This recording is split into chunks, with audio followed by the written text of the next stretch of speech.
आदम के लिए फख्र आली नसबी है, आदम के लिए फख्र आली नसबी है। मक्की मदनी हाशमी और मुत्तलबी है, मक्की मदनी हाशमी और मुत्तलबी है। आहस्ते कदम नीचे नेगा पुस्ते सदा हो, आहस्ते कदम नीचे नेगा पुस्ते सदा हो। ख्वाबे दाए रूह रसूल अरबी है, ख्वाबे दाए रूह रसूल अरबी है। पाकीज़ा तो रज़ा अर्श समा जन्नत फिरदौस, पाकीज़ा तो रज़ा अर्श समा जन्नत फिरदौस।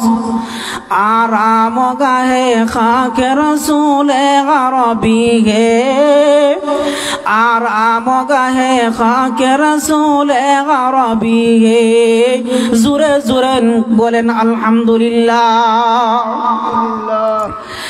আল্লাহর পয়গম্বর বাইতুল মুকাদ্দাসের মধ্যে ইমামতি করলেন। সেখানে ইমামতি করার পরে আল্লাহর পয়গম্বরকে আবার বুরাকের মধ্যে সরানো হলো। বুরাকের মধ্যে উঠানোর পরে আল্লাহর পয়গম্বরের সামনে একটা লিফটের মতো একটা বাহন আনা হলো। আল্লাহর হাবিবকে বুরাক সহ লিফটের মধ্যে উঠানো হলো। উঠানোর পরে প্রথম আসমানের মধ্যে নিয়ে গেলেন। প্রথম আসমানের মধ্যে নিয়ে যাওয়ার পরে প্রথম আসমানের দরজার মধ্যে নক করলেন হযরত জিবরাইল আলাইহিস সালাম। প্রথম আসমানের পরই ডাক দিয়া বলেন, কে আপনি কে? হযরত জিবরাইল আলাইহিস সালাম বলেন, আমি হলাম জিবরাইল। বলেন, আপনার সাথে কে? তিনি বললেন, আমার সাথে নবী মুহাম্মদুর রাসূলুল্লাহ সাল্লাল্লাহু আলাইহি ওয়াসাল্লাম। আলহামদুলিল্লাহিল আকরাম الذي خلق الإنسان وكرم وعلمه من البيان ما لم يعلم فسبحان الذي لا يحصى امتنانه باللسان ولا بالقلم ونشهد أن لا إله إلا الله وحده لا شريك له لا شريك له ولا نظير له ولا ضد له ولا ند له ولا شبه له ولا مشابه له ولا كفو له ولا كفاءة له ونشهد أن سيدنا وحبيبنا وطبيبنا وطبيب قلوبنا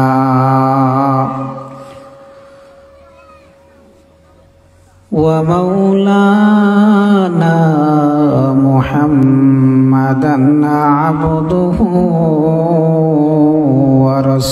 ورسوله الذي أرسله الله بالحق بشيرا ونذيرا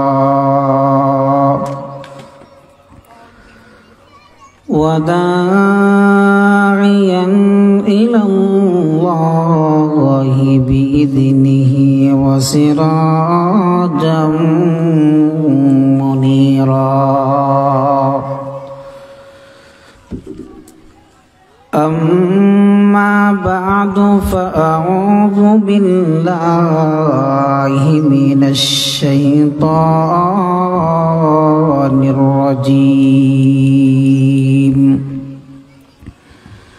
بسم الله الرحمن الرحيم. سبحان الذي أسرى بعبده ليلا من المسجد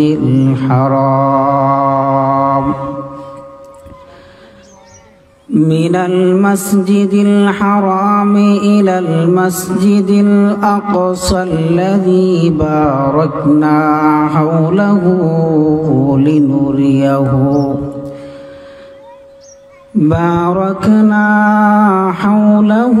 لنريه من آياتنا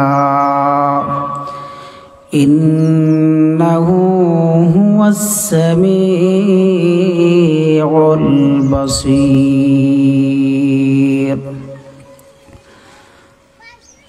بارك الله لنا ولكم في القرآن العظيم ونفعنا وإياكم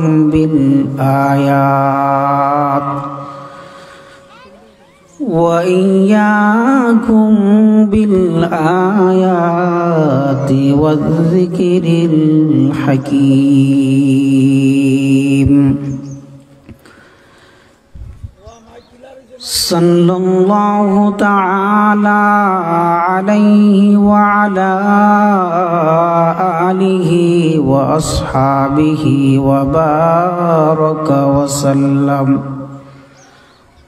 وبارك وسلم تسليما كثيرا.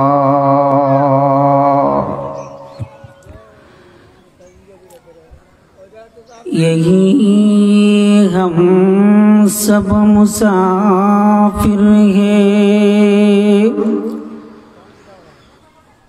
वही आखिर ठिकाना। कोई आगे रवाना है, कोई पीछे रवाना। बलगल उला बिकमालिही कशफत दुजा बिजमालिही हसनत जमीअ खिसालिही सल्लु अलैहि व आलिहि।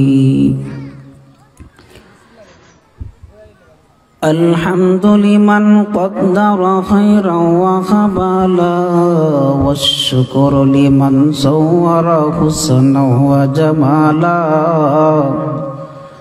والشكر لمن صور حسنا وجمالا لا زد ولا ند ولا حد لمولا لا زد ولا ند ولا حد لمولا الآن كما كان ولم يلق زوالا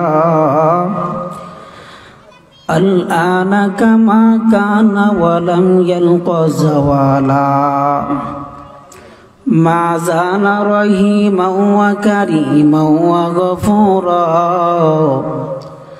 ما زال رحيما وكريما وغفورا برا ورؤوفا فهو الخير مآلا برا ورؤوفا فهو الخير مآلا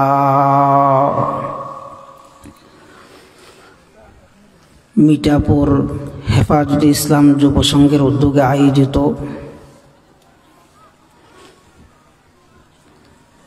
তাফসীরুল কুরআন মহাসম্মেলনের শ্রদ্ধাভাজন সভাপতি মুআজ্জাজ মুকাররম হযরত উলামায়ে কেরাম,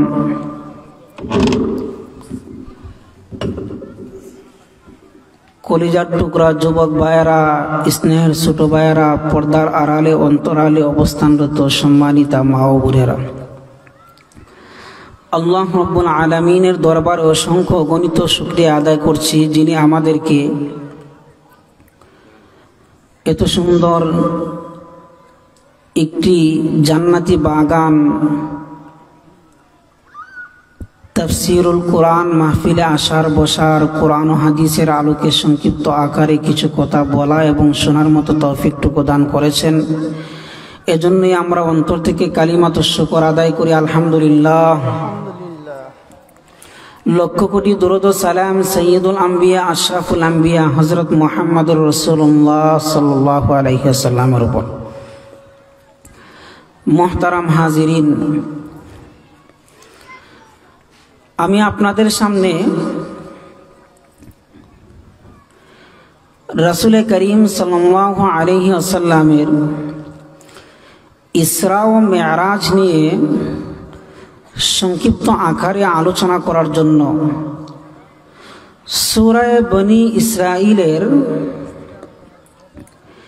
1 নম্বর আয়াতে কারিমা তেলাওয়াত করেছি। আমার তেলাওয়াতকৃত আয়াতে আল্লাহ রাব্বুল আলামিন রাসূল করিম সাল্লাল্লাহু আলাইহি ওয়াসাল্লামের ইসরা ও মেরাজ সম্পর্কে আলোচনা করেছেন। সর্বপ্রথম আমি এই বিষয়ে আলোচনা করার আগে ইসরা এবং মেরাজ কাকে বলে সেই বিষয়টা আমি আপনাদের সামনে পরিষ্কার করতে চাই। ইসরা হলো বাইতুল্লাহ থেকে বাইতুল মুকাদ্দাস পর্যন্ত রাসূল করিম সাল্লাল্লাহু আলাইহি ওয়াসাল্লাম বুরাকের মাধ্যমে যে ভ্রমণ করেছেন সেটাকে বলা হয় ইসরা। বাইতুল মুকাদ্দাস থেকে আরশে আজিম পর্যন্ত ঊর্ধ্বগমনকে বলা হয় মেরাজ। সর্বপ্রথমে আমি ইসরা সম্পর্কে আলোচনা করব। ইসরা বাইতুল্লাহ থেকে বাইতুল মুকাদ্দাস পর্যন্ত এই ভ্রমণকে বলা হয় ইসরা। রাসূল করিম সাল্লাল্লাহু আলাইহি ওয়াসাল্লাম উম্মে হানির ঘরের মধ্যে ঘুমিয়েছিলেন। আরেক বর্ণনায় পাওয়া যায় রাসূল করিম সাল্লাল্লাহু আলাইহি ওয়াসাল্লাম কাবার আঙ্গিনার মধ্যে ঘুমিয়েছিলেন। এমন সময় হযরতে জিবরাইল আলাইহিস সালাম এসে, কোন কোন বর্ণনায় পাওয়া যায় সাথে ছিলেন হযরতে মিকাইল আলাইহিস সালাম, রাসূলের সিনা চাক করলেন, যেটাকে বলা হয় শক্কে সদর। রাসূলের সিনা চাক করার পরে দুইটা পাত্র নিয়ে আসলেন। একটা পাত্রর মধ্যে ঈমান ও হিকমত রেখে দিলেন, আরেকটি পাত্রের মধ্যে কলবটাকে রেখে দিলেন। জমজমের পানি দিয়া ধৌত করে ঈমান হিকমত কলবকে জায়গা মতো বসায় দিলেন। অটোমেটিক রাসূল করিম সাল্লাল্লাহু আলাইহি ওয়াসাল্লামের সিনা জোড়া লেগে যায়। আল্লাহ রাব্বুল আলামিন সেখান থেকে রাসূলের ইসরা শুরু হয়ে যায়। আল্লাহ পাক নবীজিকে ভ্রমণ করাইছেন। তারপরে রাসূল করিম সাল্লাল্লাহু আলাইহি ওয়াসাল্লামের সামনে একটি বুরাক আনা হলো। বুরাক দেখতে কেমন, বুরাকের গতি কেমন ছিল? বুরাক বারিকুন শব্দ থেকে নির্গত হয়েছে, বারকুন শব্দ থেকে নির্গত হয়েছে। এর অর্থ হলো বিদ্যুতের গতি বুরাকের গতি ছিল বিদ্যুতের চাইতেও বেশি। বুরাকের নজর যেখানে পড়তো সেখানেই বুরাকের কদম চলে যেত। সুবহানাল্লাহ। বুরাকের মধ্যে রাসূলকে উঠানো হলো, সামনে হযরতে জিব্রাইল, পিছনে মিকাইল আলাইহিস সালাম। শুরু হয়ে গেল ভ্রমণ। সামনে হযরতে জিব্রাইল আলাইহিস সালাম, মাঝখানে আল্লাহর পয়গম্বর হাবিবে কিবরিয়া মুহাম্মদুর রাসূলুল্লাহ সাল্লাল্লাহু আলাইহি ওয়াসাল্লাম, পিছনে হযরতে মিকাইল আলাইহিস সালাম। বুরাক যখন উপরের দিকে উঠল, বুরাকের পাও গোটায় নিল, বুরাকের পাও গোটায় নিল। অনেকক্ষণ ভ্রমণ করার পরে হযরতে জিব্রাইল আলাইহিস সালাম পয়গম্বরকে বলেন, হে আল্লাহর হাবিব, আপনি এখানের মধ্যে নামেন, বুরাক থেকে নামেন, সেখানের মধ্যে 2 রাকাত নামাজ আদায় করেন। আল্লাহর পয়গম্বর বলেন, আমি বুরাক থেকে নামার পরে 2 রাকাত নামাজ সেখানে আদায় করলাম। সেখানে 2 রাকাত নামাজ আদায় করার পরে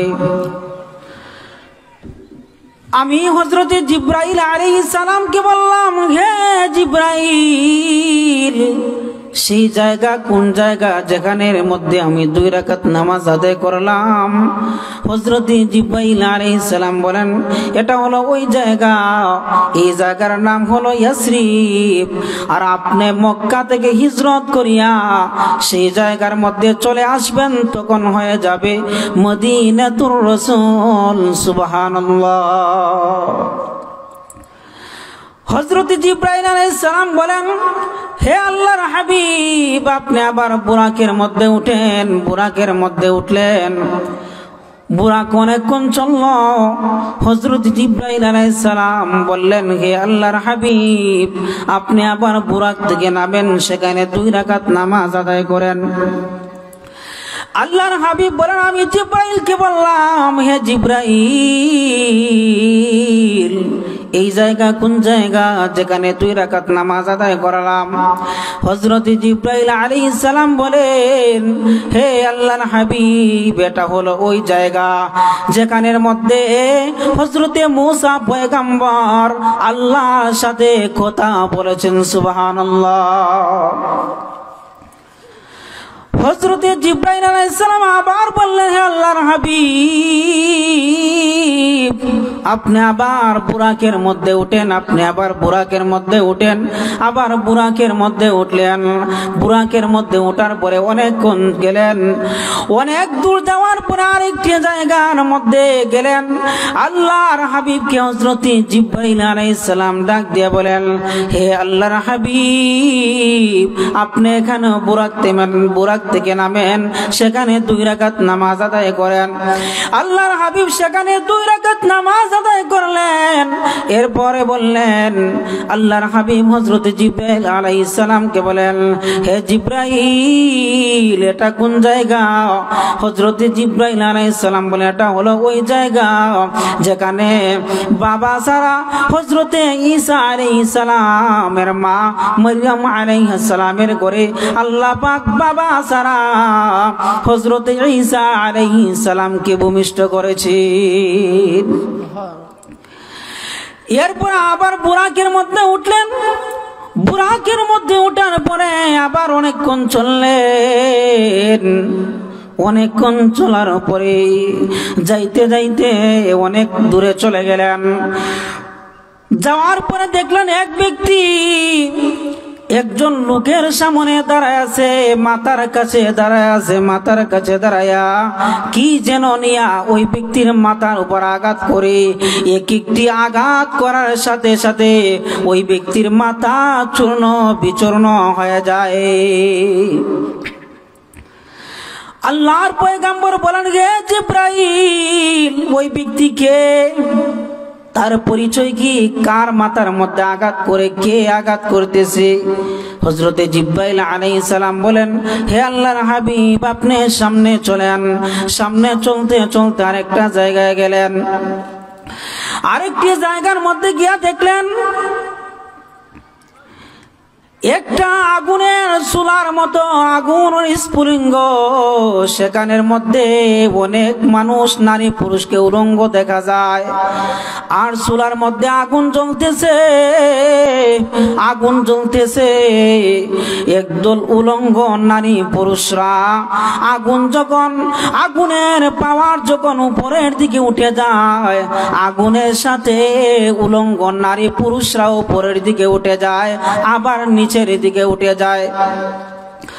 হযরত জিবরাইল আলাইহিস সালামকে আল্লাহর পয়গম্বর বললেন, হে আল্লাহর পয়গম্বর,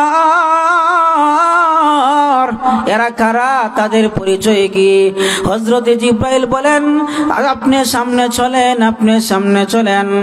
এরপরে গিয়া দেখলেন যাইতে যাইতে একটা রক্তের নদী দেখলেন। রক্তের নদীর মধ্যে একদল মানুষ রক্তের নদীর মধ্যে হাবুডুবু খায়। রক্তের নদীর মধ্যে হাবুডুবু খাইতেছে, আর একদল মানুষ নদীর পাড় থেকে পাথর ডিল মারতেছে। যখন রক্তের নদীর মধ্যে যারা সাঁতার কাটতেছে, তারা নদী থেকে ওঠার জন্য যখন কিনারায় আসে, পাড় থেকে একদল মানুষ তাদের মাথার উপরে তাদের উপরে পাথর নিক্ষেপ করে, পাথরের আঘাত খেয়ে আবার তারা সমুদ্রের মাঝখানে চলে যায়। হযরতে জিবরাইল আলাইহিস সালাম কে আবার প্রশ্ন করলেন, আল্লাহর হাবিব হে জিবরাইল, এরা কারা, এরা কারা, তাদের পরিচয় কি? আল্লাহর পয়গম্বর যখন এই প্রশ্ন করলেন, হযরত জিবরাইল আলাইহিস সালাম বললেন, হে আল্লাহর হাবিব, তাহলে শুনেন, আপনি যে ব্যক্তিকে প্রথম দেখছিলেন, কার মাথার মধ্যে আঘাত করা হচ্ছে, ওই ব্যক্তি হলো দুনিয়ার বেনামাজির দল। তাদের মাথার মধ্যে এইভাবে আঘাত করা হচ্ছে, এইভাবে তাদের মাথার মধ্যে কিয়ামত পর্যন্ত বেনামাজির মাথার মধ্যে আঘাত করা হবে। এরপরে আপনি এক ব্যক্তিকে দেখছিলেন, একদল মানুষকে দেখছেন, তারা আগুনের একটা চুলার মধ্যে তারা আগুনের সাথে নিচে যায়, একবার উপরে উঠে আর একবার নিচে যায়। তাদের পরিচয় হলো, তারা হলো দুনিয়ার ব্যভিচারী নারী পুরুষের দল। আর রক্তের নদীর মধ্যে যাদেরকে দেখলেন, তারা কারা, তারা হলো দুনিয়ার সুদখোরের দল। তাদের শাস্তি কিয়ামত পর্যন্ত এইভাবে চলতে থাকবে, বলেন নাউজুবিল্লাহ। তাহলে হাসরের ময়দানে সুদখোরের শাস্তি কি হবে? হাসরের ময়দানে সুদখোরের শাস্তি হবে এমন, তাদের পেট হবে বুয়ুতুহুম কাল বুয়ুত, তাদের পেট হবে বাড়ির মতো। দূর থেকে দেখা যাবে তাদের পেটের মধ্যে আজাগর সাপ, তাদের পেটের মধ্যে আজাগর সাপ, তাদের পেট হবে বাড়ির মতো। সুদখোর, এখন থেকে সাবধান হয়ে যান, সুদখোরের শাস্তি হবে ভয়ঙ্কর শাস্তি। আল্লাহর পয়গম্বর যখন ভ্রমণ করে বাইতুল মুকাদ্দাসের মধ্যে গেলেন, বাইতুল মুকাদ্দাসের মধ্যে যাওয়ার পরে আল্লাহর পয়গম্বর বুরাকটা বাইতুল মুকাদ্দাসের পাশের মধ্যে বেঁধে রাখলেন। হযরতে জিবরাইল আলাইহিস সালাম আল্লাহর হাবিবকে হাত দিয়া ধরে ধরে মসজিদের বাইতুল মুকাদ্দাসের ভিতরে নিয়ে গেলেন। যাইয়া দেখলেন হাজার হাজার মানুষরা কাতার বেঁধে দাঁড়িয়ে আছে নামাজের জন্য। সবাই নামাজের জন্য দাঁড়ায় আছে, কিন্তু নামাজকে পড়াবে কেউ সামনে যায় না। হযরতে জিবরাইল আলাইহিস সালাম আল্লাহর পয়গম্বরকে হাত দিয়া ধরিয়া নামাজের সামনে ইমামের মুসাল্লায় দাঁড়া করে দিলেন। আল্লাহর পয়গম্বর বাইতুল মুকাদ্দাসের মধ্যে ইমামতি করলেন। এই জন্য তো বলা হয় আমার হাবিব আপনার নবী ইমামুল মুরসালিন, সাইয়্যিদুল কাউনাইন খাতামুল মুরসালিন, آخر مضبوط فخر الأولين. آدم کے لیے فخر عالی نسبی ہے، آدم کے لیے فخر عالی نسبی ہے، مکی مدنی ہاشمی و مطلبی ہے، مکی مدنی ہاشمی و مطلبی ہے. آہستہ قدم نیچے نگاہ پست صدا ہو، آہستہ قدم نیچے نگاہ پست صدا ہو، خواب دائے روح رسول عربی ہے، خواب دائے روح رسول عربی ہے. پاکیزہ تو رضا عرش و سما جنت و فردوس، پاکیزہ تو رضا عرش و سما جنت و فردوس،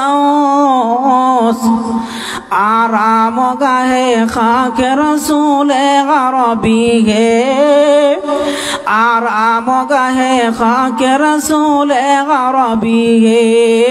زورے زورے بولیں আলহামদুলিল্লাহ. আল্লাহর পয়গম্বর বাইতুল মুকাদ্দাসের মধ্যে ইমামতি করলেন। সেখানে ইমামতি করার পরে আল্লাহর পয়গম্বরকে আবার বুরাকের মধ্যে সরানো হলো। বুরাকের মধ্যে উঠানোর পরে আল্লাহর পয়গম্বরের সামনে একটা লিফটের মতো একটা বাহন আনা হলো। আল্লাহর হাবিবকে বুরাক সহ লিফটের মধ্যে উঠানো হলো। উঠানোর পরে প্রথম আসমানের মধ্যে নিয়ে গেলেন। প্রথম আসমানের মধ্যে নিয়ে যাওয়ার পরে প্রথম আসমানের দরজার মধ্যে নক করলেন হযরতে জিবরাইল আলাইহিস সালাম। প্রথম আসমানের পরই ডাক দিয়া বলেন, কে আপনি কে? হযরতে জিবরাইল আলাইহিস সালাম বলেন, আমি হলাম জিবরাইল। বলেন আপনার সাথে কে? তিনি বললেন, আমার সাথে নবী মুহাম্মদুর রাসূলুল্লাহ সাল্লাল্লাহু আলাইহি ওয়াসাল্লাম। প্রথম আসমানের মধ্যে যাওয়ার পরে ফেরেশতারা বললেন, অনুমতি নিয়ে আসছেন কি? অনুমতি নিয়ে আসছেন। প্রথম আসমানের মধ্যে আসলেন। জিবরাইল আলাইহিস সালাম বলেন, হ্যাঁ অনুমতি নিয়ে আসছি। আল্লাহ পাক পয়গম্বরকে দাওয়াত দিয়ে নিয়ে আসলেন। হযরতে জিবরাইল আলাইহিস সালাম প্রথম দরজা দিয়া যখন পয়গম্বরকে নিয়ে ঢুকলেন, সাথে সাথে দেখলেন একজন বৃদ্ধ মানুষ দাঁড়ায় আছে। তিনি আর কেউ নন, হযরতে আদম পয়গম্বর আলাইহিস সালাতু ওয়াস সালাম। হযরতে আদম পয়গম্বর আল্লাহর হাবিবকে স্বাগত জানালেন। মারহাবান বিন নবিয়্যিস সালিহ, মারহাবান বিল ইবনিস সালিহ। স্বাগত নেককার নবী, স্বাগত নেককার সন্তান। যখন প্রথম দরজা দিয়া প্রথম আসমানের মধ্যে ঢুকলেন, হঠাৎ করে তাকে দেখলেন হযরতে আদম আলাইহিস সালাম যখন ডান দিকে তাকান হাসেন, যখন বাম দিকে তাকান তখন কান্না শুরু করে দেন। আল্লাহর পয়গম্বর হযরতে জিবরাইল আলাইহিস সালাম সালামকে বলেন, হে জিবরাইল, আল্লাহর পয়গম্বর হযরত আদম আলাইহিস সালাম ডান দিকে তাকানোর পরে কেন হাসলেন, বাম দিকে তাকানোর পরে কেন কাঁদলেন? আল্লাহর হাবিবকে হযরত জিবরাইল আলাইহিস সালাম বলেন, হে আল্লাহর হাবিব, আল্লাহর পয়গম্বর হযরতে আদম পয়গম্বর যখন ডান দিকে তাকান তখন দেখতে পান তার নেককার উম্মতদেরকে দেখতে পান। যখন নেককার উম্মতদেরকে দেখেন, জান্নাতি উম্মতদেরকে যখন দেখেন, হযরতে আদম আলাইহিস সালাম হাসতে শুরু করেন। যখন বাম দিকে তাকান তখন কান্না শুরু করে দেন। কেন কান্না করেন? বাম দিকে তাকায় দেখেন হযরত আদম পয়গম্বরের উম্মতরা জাহান্নামী উম্মতদেরকে যখন দেখেন তখন কান্না শুরু করে দেন। এইভাবে যখন প্রথম আসমান থেকে দ্বিতীয় আসমানের মধ্যে গেলেন, দ্বিতীয় আসমানের মধ্যে হযরতে ঈসা পয়গম্বরের সাথে সাক্ষাৎ হয়ে গেল। তৃতীয় আসমানের মধ্যে যখন গেলেন, তৃতীয় আসমানের মধ্যে হযরতে ইউসুফ আলাইহিস সালামের সাথে সাক্ষাৎ হয়ে যায়। চতুর্থ আসমানের মধ্যে যখন গেলেন, চতুর্থ আসমানের মধ্যে হযরতে ইদ্রিস আলাইহিস সালামের সাথে সাক্ষাৎ হয়ে যায়। পঞ্চম আসমানের মধ্যে যখন গেলেন, পঞ্চম আসমানের মধ্যে হযরতে হারুন পয়গম্বরের সাথে সাক্ষাৎ হয়ে যায়। ষষ্ঠ আসমানের মধ্যে গেলেন, ষষ্ঠ আসমানের মধ্যে যাওয়ার পরে হযরতে মূসা পয়গম্বরের সাথে সাক্ষাৎ হয়ে যায়। যখন সপ্তম আসমানের মধ্যে গেলেন, সপ্তম আসমানের মধ্যে যাওয়ার পরে হযরতে ইব্রাহিম পয়গম্বরের সাথে সাক্ষাৎ হয়ে যায়। এইভাবে সাত আসমান পাড়ি দেওয়ার পরে হযরতে পয়গম্বর আল্লাহর সাথে আরশে আজিমের মধ্যে সাক্ষাৎ করলেন। আল্লাহ পাক হযরতে পয়গম্বর আরবি সাল্লাল্লাহু আলাইহি ওয়াসাল্লামকে পাশে বসাইয়া আল্লাহর পয়গম্বরকে হাদিয়া দিয়েছিলেন। হাদিয়া কি হাদিয়া দিয়েছিলেন? আল্লাহর পয়গম্বর নামাজ হাদিয়া দিয়েছিলেন। বলেন সুবহানাল্লাহ। আল্লাহর পয়গম্বর আল্লাহকে বলেন, আল্লাহ এবার আমাকে বিদায় দেন। আল্লাহ পাক আল্লাহর হাবিবকে বলেন, বিদায় তো নিবেন, আমি আপনাকে তো আমি দাওয়াত দিয়ে নিয়ে এসেছি। আমি তো আপনার সাথে ওয়াদা করেছিলাম, আপনি বেজার হয়েন না, আপনাকে আমি এমন দেওয়া দিব আপনি খুশি হয়ে যাবে। হযরতে জিবরাইল হযরতে পয়গম্বর আরবি সাল্লাল্লাহু আলাইহি ওয়াসাল্লামকে আল্লাহ পাক বলেন, হে আমার হাবিব, আমি আপনাকে দুইটা অপশন দিলাম। এক নাম্বার অপশন হলো আমি আপনার একদল উম্মতকে আমি বিনা হিসাবে জান্নাত দিয়া দিব, আর একদল উম্মতকে আমি জাহান্নাম দিয়া দিব। দুই নাম্বার অপশন হলো আপনার নেককার উম্মতদেরকে আমি জান্নাত দিয়া দিব, আর বদকার উম্মতকে আমি জাহান্নাম দিব। তবে বদকার উম্মতের জন্য আপনাকে একটা স্পেশাল পাওয়ার দিব। আপনি আপনার বদকার উম্মতদের মধ্যে যাকে ইচ্ছা সুপারিশ করিয়া জান্নাতে নিয়ে যেতে পারবে। যাকে ইচ্ছা তাকে নিয়ে জান্নাতে নিয়ে যেতে পারবেন। আল্লাহর হাবিব তো দুই নাম্বার অপশন গ্রহণ করলেন। অফার দিয়েছেন কয়টা? দুইটা। এক নাম্বার অফার হলো যে আপনার একদল উম্মতকে বিনা হিসাবে জান্নাত দিব, আরেকদল উম্মতকে বিনা হিসাবে জাহান্নাম দিব। আর দুই নাম্বার অফার হলো আপনার নেককার উম্মতদেরকে জান্নাত দিব, বদকার উম্মতদের বেলায় আপনারকে স্পেশাল পাওয়ার দিব। আপনি আপনার বদকার উম্মতদের মধ্যে যাকে ইচ্ছা সুপারিশ করিয়া জান্নাতে নিয়ে যেতে পারবেন। আল্লাহর পয়গাম্বর তো সেই দিন প্রথম অফার গ্রহণ করে নাই, আল্লাহর পয়গাম্বর সেই দিন 2 নাম্বার অফার গ্রহণ করেছিলেন। আল্লাহর পয়গাম্বর সেই দিন তো প্রথম অফার গ্রহণ করে নাই, আল্লাহর পয়গাম্বর 2 নাম্বার অফার গ্রহণ করেছিলেন। আল্লাহর পয়গাম্বরের উম্মতদেরকে সুপারিশ করিয়া, গুনাহগার উম্মতদেরকে সুপারিশ করিয়া আল্লাহর পয়গাম্বর জান্নাতের মধ্যে নিয়ে যাবে। আল্লাহর পয়গাম্বর উম্মতের জন্য এমন কাঁদা কাঁদলেন, উম্মতের জন্য এমন কান্না শুরু করলেন। আল্লাহর পয়গাম্বর দুনিয়াতে উম্মতের জন্য কাঁদলেন, আখিরাতের মধ্যে আল্লাহ পাক উম্মতের জন্য কাঁদবেন। আল্লাহর পয়গাম্বর মক্কার মধ্যে বেঈমান কাফেরদেরকে যখন দাওয়াত দিলেন, তারা দাওয়াত গ্রহণ করে নাই।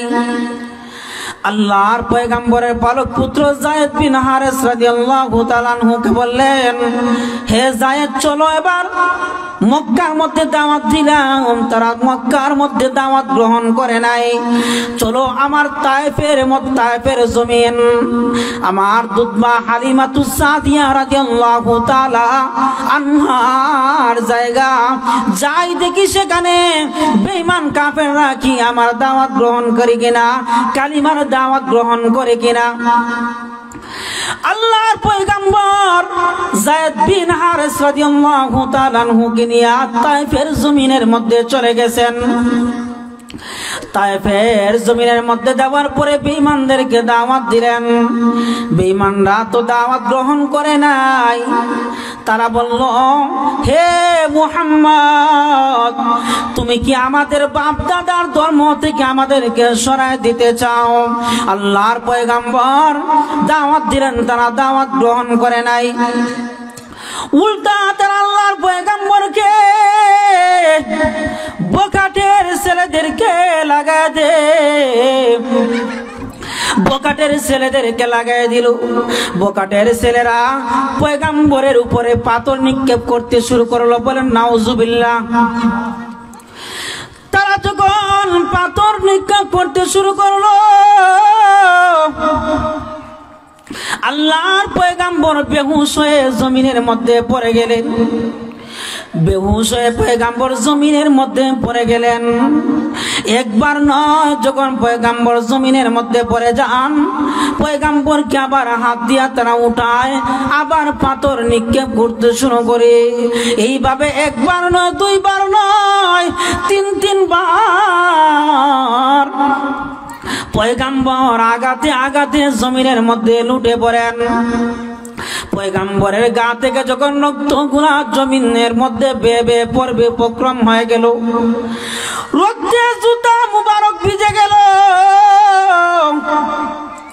যখন জমিনের মধ্যে রক্ত পড়ে যাবে, পয়গাম্বরের গায়ের রক্ত যদি জমিনের মধ্যে পড়ে যায়, জমিনের মধ্যে ভূমিকম্প শুরু হয়ে যাবে। আল্লাহ পাকের বরদাস্ত হয় নাই। হযরত জিব্রাইল আলাইহিস সালামকে বললেন, হে জিব্রাইল, যাও আমার হাবিবের কাছে যাও, আমার হাবিবকে যাইয়া বলো আমার হাবিবে কি চায়। হযরতে জিব্রাইল আলাইহিস সালাম আল্লাহর হাবিবকে যাইয়া বলেন, হে আল্লাহর হাবিব, আপনি যদি অনুমতি দেন তাহলে আমি তায়েফের জমিনকে উল্টাইয়া তায়েফবাসীকে আমি ধ্বংস করে দেব। সেই দিন পয়গাম্বর বলেন, হে জিব্রাইল, বলো বলো, আমি যদি অনুমতি দেই ধ্বংস করে দেওয়া হবে তায়েফবাসীদেরকে। তারা যদিও আমার কালেমা, আমার দাওয়াত গ্রহণ করে নাই, কালেমার দাওয়াত তারা গ্রহণ করে নাই, হতে পারে তারা ভবিষ্যতে তাদের যে সন্তান হবে তারা কালিমা গ্রহণ করবে, তারা মুসলমান হবে। কিন্তু যদি এদেরকে ধ্বংস করে দেওয়া হয় তাহলে এই জমিনের মধ্যে কেউ থাকবে না, সবাই ধ্বংস হয়ে যাবে। আমি কাকে দিনের দাওয়াত দিব? পয়গাম্বর তো দুনিয়ার মধ্যে থাকতে উম্মতের ফিকির করেছেন পয়গাম্বর, আখিরাতের মধ্যেও ফিকির করবেন। এইবার আখিরাতের মধ্যে যখন হাসরের ময়দান কায়েম হয়ে যাবে, হাসরের ময়দান যখন কায়েম হয়ে যাবে, সূর্যের তাপ, সূর্য মাথার উপরে চলে আসবে, সূর্য মাথার উপরে চলে আসবে, সূর্যের পাওয়ারে জমিন তামা তামা হয়ে যাবে। মানুষ হাসরের ময়দানে গ্রামের মধ্যে হাবুডুবু খাবে, সবাই তো পেরেশান হয়ে যাবে। জান্নাতে যায় আর জাহান্নামে যায়, বিচার কাজটা যেন সমাধান হয়ে যায়, বিচার কাজটা যেন সমাধান হয়ে যায়, বিচার কাজটা যেন সমাধান হয়ে যায়। সবাই তো চলে যাবে হযরত আদম পয়গম্বরের কাছে, হযরত আদম পয়গম্বরের কাছে চলে যাবে, যাইয়া তারা সুপারিশ করবে, হে আল্লাহর পয়গম্বর আদম, আল্লাহর কাছে সুপারিশ করেন, আল্লাহর কাছে সুপারিশ করেন, আল্লাহর কাছে সুপারিশ করেন, হাসরের ময়দানের বিচার কাজটা যেন সমাধান হয়ে যায়, হাসরের বিচার কাজটা যেন সমাধান হয়ে যায়। জান্নাতে যায় আর জাহান্নামে যায়, আর সহ্য করতে পারছি না। আদম পয়গম্বর বলবেন, না না, আমার দ্বারা সম্ভব না, তোমরা অন্য পয়গম্বরের কাছে চলে যাও। তারা হযরতে ইব্রাহিম পয়গম্বরের কাছে যাবে। ইব্রাহিম পয়গম্বর বলবেন, না না, আমি সুপারিশ করতে পারবো না। হযরতে নূহ পয়গম্বরের কাছে যাবে। নূহ পয়গম্বর বলবেন, না না, আমি সুপারিশ করতে পারবো না। হযরত ঈসা পয়গম্বরের কাছে যাবে। হযরত ঈসা আলাইহিস সালাম বলবেন, না না, আমি সুপারিশ করতে পারবো না। তোমরা যদি সুপারিশ করাইতে যাও, যাও তা আখিরি জামানার পয়গম্বর হযরতে মুহাম্মদুর রাসূলুল্লাহ সাল্লাল্লাহু আলাইহি ওয়াসাল্লামের কাছে চলে যাও। উম্মতরা যখন আল্লাহর পয়গম্বর হযরতে মুহাম্মদুর রাসূলুল্লাহ সাল্লাল্লাহু আলাইহি ওয়াসাল্লামের কাছে যাবে, সাথে সাথে হযরতে পয়গম্বর আখিরি জামানার পয়গম্বর হযরতে মুহাম্মদুর রাসূলুল্লাহ সাল্লাল্লাহু আলাইহি ওয়াসাল্লাম শেষ মাকামে মাহমুদের মধ্যে সিজদায় লুটে পড়বেন আর বলতে থাকবেন, ইয়া রব্বি হাবলি উম্মতি, রব্বি হাবলি উম্মতি। ওই দিন সকল নবী ইয়া নাফসি উম্মতি, ইয়া নাফসি, ইয়া নাফসি বলতে থাকবে, ইয়া নাফসি, ইয়া নাফসি বলতে থাকবে। সেই দিন আপনি আমার পয়গম্বর উম্মতি উম্মতি বলে কাঁদবে, উম্মতি উম্মতি বলে কাঁদবেন। সেই দিন হাসর ময়দানে সেই দিন উম্মতি বলে কাঁদবেন। উম্মত, সেই দিন উম্মতের কথা রাখবেন, সেই দিন উম্মতের ফিকির করবেন। যখন সেই দিন সিজদার মধ্যে যাইয়া ইয়া রব্বি হাবলি উম্মতি, রব্বি হাবলি উম্মতি বলবেন, আল্লাহ পাক হযরত জিবরাইল আলাইহিস সালামকে বলবেন, হে জিবরাইল, যাও যাও আমার হাবিবকে যাইয়া বলো, আমার হাবিব কেন কান্নাকাটি করতেছে, কেন ইয়া রব্বি হাবলি উম্মতি, রব্বি হাবলি উম্মতি উম্মতি বলে কেন কাঁদে। হযরতে জিবরাইল আলাইহিস সালাম বলেন, হে আল্লাহর হাবিব, আপনি মাথা উঠান, আপনি মাথা উঠান, আপনি কাঁদলে আল্লাহ সহ্য করতে পারে না। আল্লাহর হাবিব সেই দিন বলবেন, না না, আমি ততক্ষণ পর্যন্ত মাথা উঠাবো না যতক্ষণ পর্যন্ত আমার একটা উম্মত জাহান্নামে জ্বলবে। আল্লাহ পাক সেই দিন বলবেন, সেই দিন বলবেন, আমার হাবিব,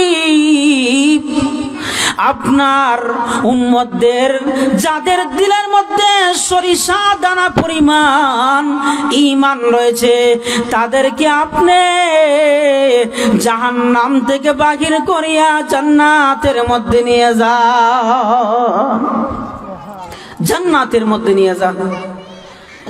এই জন্য সেই দিনও তো নবী উম্মতের জন্য কাঁদবেন, উম্মতের জন্য কাঁদবেন। নবী আল্লাহর পক্ষ থেকে হাদিয়া নিয়ে এসেছিলেন 50 ওয়াক্ত নামাজ, কয়েকত নামাজ। আল্লাহ পাক 50 ওয়াক্ত নামাজ দিলেন। এই 50 ওয়াক্ত নামাজ নিয়ে যখন ষষ্ঠ আসমান হযরতে মূসা পয়গম্বরের সাথে সাক্ষাৎ হয়ে গেল, মূসা পয়গম্বরের সাথে যখন সাক্ষাৎ হয়ে গেল, মূসা পয়গম্বর বললেন, কি নিয়ে এসেছেন? বললেন, আমি 50 ওয়াক্ত নামাজ নিয়ে এসেছি। মূসা পয়গম্বর বলেন, হে আল্লাহর হাবিব, না না, আপনার উম্মত 50 ওয়াক্ত নামাজ পড়তে পারবে না, আপনি আবার যান, আপনি আবার যান, আরো নামাজ কমায় নিয়ে আসেন। আল্লাহর পয়গম্বর আল্লাহর কাছে গেলেন, আরো 5 ওয়াক্ত নামাজ আল্লাহ কমায় দিলেন, রয়ে গেল কয়েকত 45 ওয়াক্ত। এইভাবে যখন আবার হযরতে মূসা পয়গম্বরের সাথে সাক্ষাৎ হয়ে গেল, আবার বললেন, না না, এই নামাজ পালন করতে পারবে না। এইভাবে আবার আল্লাহর কাছে গেলেন, আল্লাহর কাছে গেলেন।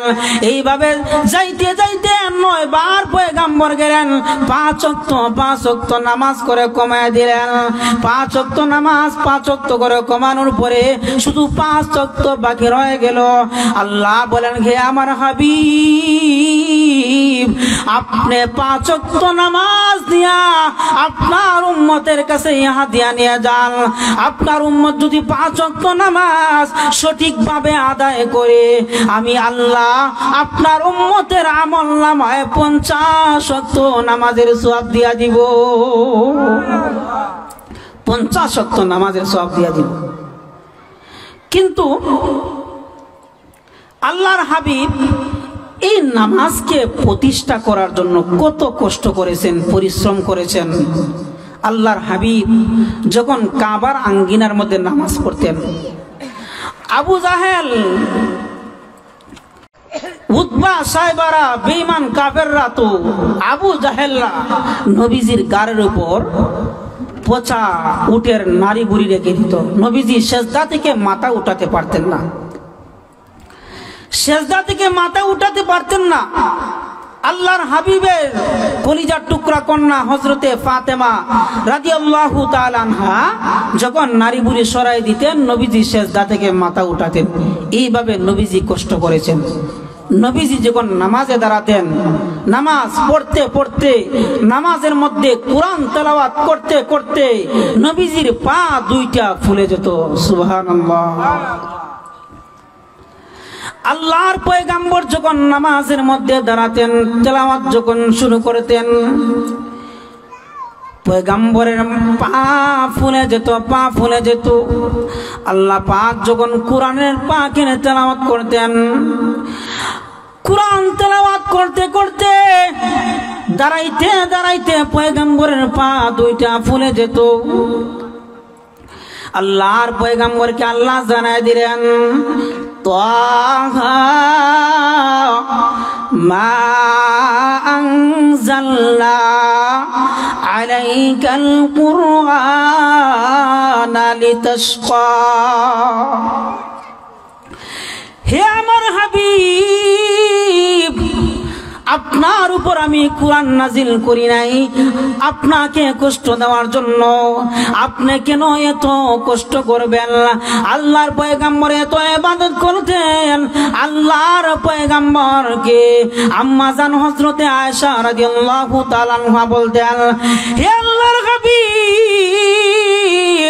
আপনি, আপনার তো দুনিয়ার মধ্যে কোনো গুনাহ নাই, আপনি কেন এত ইবাদত করেন? আপনি কেন এত বন্দেগী করেন?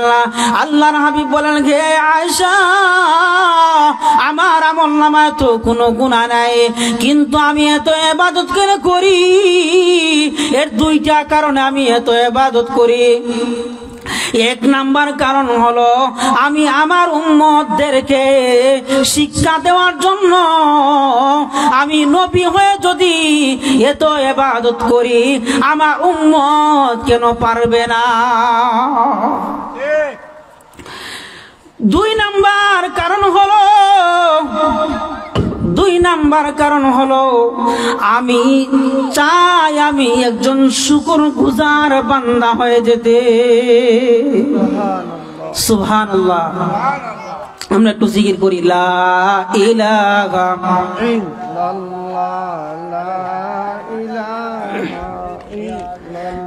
লা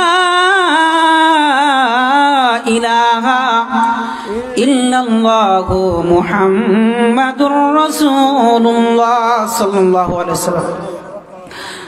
অল্প সময় বাকি আছে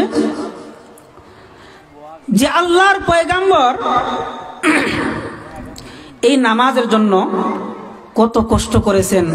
উম্মত নামাজ পড়ে, কয়জন নামাজ পড়ে? সারা রাত ওয়াজ নসিহত করার পরে ফজর নামাজই পড়ে না। এই উম্মতের জন্য নবী এত কষ্ট করেছেন। এই জমিনের মধ্যে ইসলাম কায়েম হয়েছে নবীজির কষ্টের কারণে, পরিশ্রমের বদৌলতে। নবীজি 13টি বৎসর মক্কার মধ্যে শুধু কষ্ট করেছেন নবীজির আদর্শ জমিনে বাস্তবায়ন করার জন্য। নবীজির আদর্শ জমিনের মধ্যে বাস্তবায়ন করার জন্য নবীজি এত কষ্ট করেছেন। মক্কি জিন্দেগিতে এত কষ্ট দিছে বেঈমান কাফেররা, এত কষ্ট দিছে, এত পরিমাণ কষ্ট। বেঈমান কাফেররা নবীজিকে কষ্ট দেওয়ার কারণে আল্লাহর হাবিবকে আল্লাহ বলেন, হে আমার হাবিব, আর মক্কা থাকার দরকার নাই, এখন মক্কা থেকে হিজরত করিয়া মদিনার মধ্যে চলে যাবেন। আল্লাহর হাবিব মক্কার মধ্যে এত কষ্ট করেছেন, বেঈমানরা এত নির্যাতন করেছে আল্লাহর পয়গম্বরকে। এই জমিনের মধ্যে দ্বীন ও ইসলাম এমনি বাস্তবায়ন হয় নাই, নবীজির কষ্টের কারণে বাস্তবায়ন হয়েছে। কষ্ট, পরিশ্রম, রক্ত, দান মুবারক শহীদ করার কারণে তায়েফের জমিনে নবীজির গায়ের রক্ত জড়ানোর কারণে এই জমিনের মধ্যে ইসলাম কায়েম হয়েছে। এই জমিনের মধ্যে ইসলাম কায়েম হয়েছে, এই জমিনে নামাজ প্রতিষ্ঠা হয়েছে। হযরতে ওমর রাদিয়াল্লাহু তাআলা আনহু ইসলাম গ্রহণ করার আগে মুসলমানরা গোপনে গোপনে ইবাদত করত। যখন হযরতে ওমর রাদিয়াল্লাহু তাআলা আনহু ইসলাম গ্রহণ করলেন, মক্কার মধ্যে ঘোষণা করে দিলেন, এখন থেকে আর গোপনে ইবাদত চলবে না, প্রকাশ্যে ইবাদত চলবে। হযরত ওমর রাদিয়াল্লাহু তাআলা আনহু বলেন, এখন থেকে আর মক্কার মধ্যে, এখন থেকে আর জমিনের মধ্যে গোপনে ইবাদত চলবে না, প্রকাশ্যে ইবাদত চলবে। আল্লাহর পয়গম্বরের সাহাবী হযরত ওমর রাদিয়াল্লাহু তাআলা আনহু যখন ইসলাম গ্রহণ করার আগে আল্লাহর পয়গম্বরের মাথা আনার জন্য চলে গেলেন তরবারি নিয়া। রাস্তার মধ্যে এক ব্যক্তি পাইল, বলল, হে ওমর, তুমি কোথায় যাও তরবারি হাতে নিয়া? ওমর বলে, আমি মুহাম্মাদের কল্যাণের জন্য যাই। এই ব্যক্তি বলল, হে ওমর, মুহাম্মাদের কল্যাণের আগে যাও যাও তোমার পরিবারের খবর নাও, যাও যাইয়া দেখো তোমার পরিবারের মধ্যে তোমার বোন বগ্নিপতি কালেমা পড়ে মুসলমান হয়ে গেছে। হযরত ওমর তরবারি হাতে নিয়া আর মুহাম্মাদের বাড়ি যান নাই, সুজা চলে গেছেন বোনের বাড়ির মধ্যে চলে গেছেন। ওমর যাইয়া শুনলেন, যখন বোনের বাড়ির কিনারার মধ্যে গেলেন, যাইয়া শুনতে পান বোনের ঘরের মধ্যে কোরআনে পাকের তেলাওয়াতের আওয়াজ শোনা যায়। এমনি ঘরের মধ্যে ঢুকলেন, তরবারি নিয়া ঢুকে বোনকে আঘাত করতে শুরু করলেন, বোন জামাইকে আঘাত করতে শুরু করলেন।